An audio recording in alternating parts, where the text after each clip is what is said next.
Hello friends, જય શ્રી કૃષ્ણ. આજે mummy તમને એકદમ નવી રીતે દૂધીનું શાક બનાવતા શીખવાડશે. દૂધીનું શાક તમે આ રીતે ક્યારેય નહીં બનાવ્યું હોય. અહીંયા આપણે 250 ગ્રામ જેટલી દૂધી લીધી છે. તો અહીંયા આપણે તાજી અને એકદમ કૂણી બિયા વગરની દૂધી લેવાની છે. અને 15 થી 20 મિનિટ પહેલાં મગની દાળને ગરમ પાણીમાં પલાળી લીધી હતી. તે પણ એકદમ સરસ પલળી ગઈ છે. તો મગની દાળને પલળતા વાર નથી લાગતી, ખાલી 15 થી 20 મિનિટમાં જ પલળી જશે. તો તમે જોઈ શકો છો કે આપણી મગની દાળ એકદમ સરસ પલળી ગઈ છે. અને મગની દાળ 1/4 કપ જેટલી લીધી હતી. તો હવે આપણે મગની દાળમાંથી બધું જ પાણી નિતારી લેવાનું છે.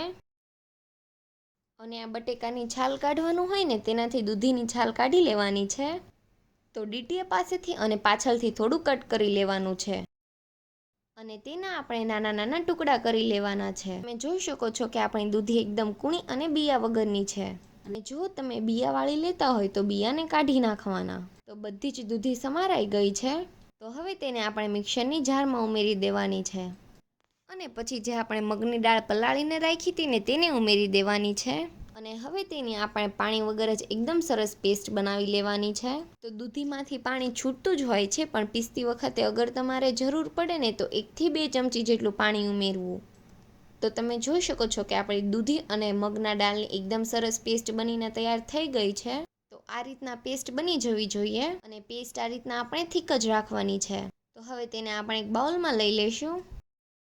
અને તેમાં અડધી ચમચી કરતાં થોડું ઓછું મીઠું ઉમેરવાનું છે.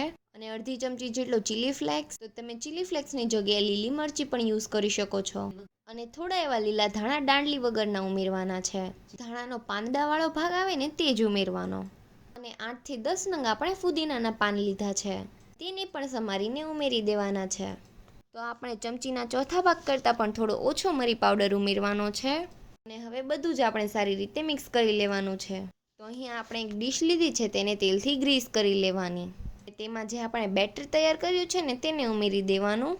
તો હવે તેને આપણે ઢોકળિયામાં બાફવા માટે મૂકી દેવાનું છે. તો અહીંયા આપણે ઢોકળિયાને પહેલેથી જ ગરમ કરવા મૂકી દીધું હતું. તો જેમ આપણે ઢોકળા બાફીએ ને, એવી રીતે જ આને બાફી લેવાની છે. અને આમાં સોડા નથી ઉમેર્યા ને, એટલે તેને બફાતા થોડો વધારે સમય લાગશે. તો એકદમ સરસ બફાઈ જાય ને ત્યાં સુધી થવા દેવાનો. જે આપણે દૂધી પીસી હતી ને, તે જ જાર લેવાની છે. તો અહીંયા આપણે 2 નંગ કાંદા સમારીને લીધા છે. અને 2 ઇંચ આદુનો ટુકડો અને 8 થી 10 લસણની કળીઓ. સાથે 3 નંગ મોટા ટમેટા સમારીને ઉમેરવાના છે. તેમાં થોડા લીલા ધાણા ઉમેરવા. અને આની પણ આપણે પેસ્ટ બનાવી લેવાની છે.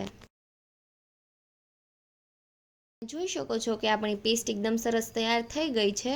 તો હવે આપણે જોઈ લઈએ કે આપણી ઢોકળી પણ પરફેક્ટ બફાઈ ગઈ હશે. તો તમે જોઈ શકો છો કે આપણી ઢોકળી એકદમ સરસ બફાઈ ગઈ છે. તો હવે તેને આપણે ઠંડી થવા દઈશું. અને ઠંડી થઈ જાય ને પછી જ કટ કરવાની છે, નહીંતર એકદમ લોચા જેવું થઈ જશે. તો તે ઠંડુ થાય ને ત્યાં સુધીમાં આપણે ગ્રેવી કરી લઈએ. તો કઢાઈમાં આપણે 2 ચમચી જેટલું તેલ ઉમેરવાનું છે.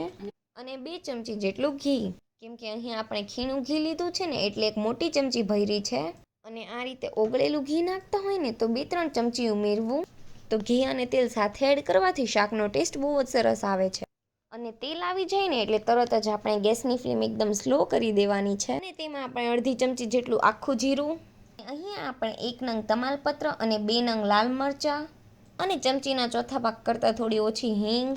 અને 1 થી 1.5 ચમચી જેટલી આપણે કસૂરી મેથી ઉમેરવાની છે. તો બધું જ આપણે મિક્સ કરી લેવાનું છે. અને ગેસની ફ્લેમ બંધ કરી દેવાની છે. તો અહીંયા ગેસની ફ્લેમ આપણે એટલે બંધ કરીએ છીએ, એમ કે આપણે મસાલા ઉમેરીએ છીએ ને, તો મસાલા બળી ન જાય. તેનું તમારે ખાસ ધ્યાન રાખવાનું છે. અને હવે તેમાં આપણે 1 મોટી ચમચી જેટલું લાલ મરચું પાવડર, ચમચીના ચોથા ભાગ જેટલી હળદર, ચમચીના ચોથા ભાગ કરતાં થોડો ઓછો મરી પાવડર, અને ચમચીના ચોથા ભાગ જેટલો શેકેલા જીરાનો પાવડર.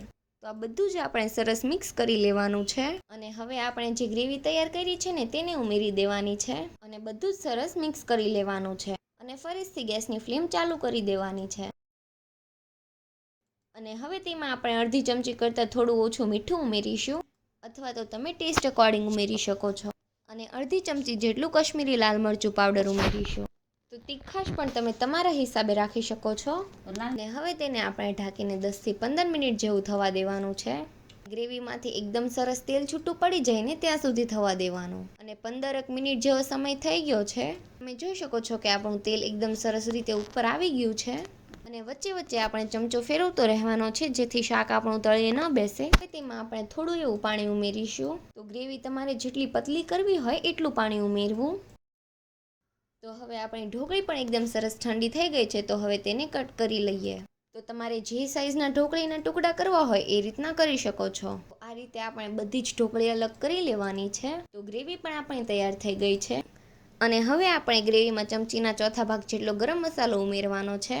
અને પછી જે ઢોકળી તૈયાર કરીને રાખી છે ને તેને ઉમેરી દેવાની અને એકદમ સરસ રીતે મિક્સ કરી લેવું. અને ઉપરથી થોડા લીલા ધાણા ઉમેરી દેવા. તો આ આપણું દૂધીની ઢોકળીનું શાક રેડી થઈ ગયું છે. તો હવે આપણે ગેસની ફ્લેમ બંધ કરી દઈશું. અને હવે આપણે સબ્જીને સર્વ બાઉલમાં લઈ લઈએ. તો આપણે અહીંયા દૂધીની ઢોકળીનું શાક બનાવ્યું છે. પણ જોવામાં અને ખાવામાં બિલકુલ પનીર ગ્રેવી સબ્જી હોય ને એવું લાગે છે. તો તમે તેને રોટલી અથવા તો પરોઠા સાથે સર્વ કરી શકો છો. અને તમારા ઘરે ગેસ્ટ હોય ને ત્યારે આ વાળું શાક તમે એકવાર જરૂરથી ટ્રાય કરજો અને બધાને બહુ જ ભાવશે. અને જો તમને આ રેસીપી ગમી હોય તો વિડીયોને લાઇક કરજો, શેર કરજો અને અમારી ચેનલને સબસ્ક્રાઈબ કરી દેજો. Thanks for watching.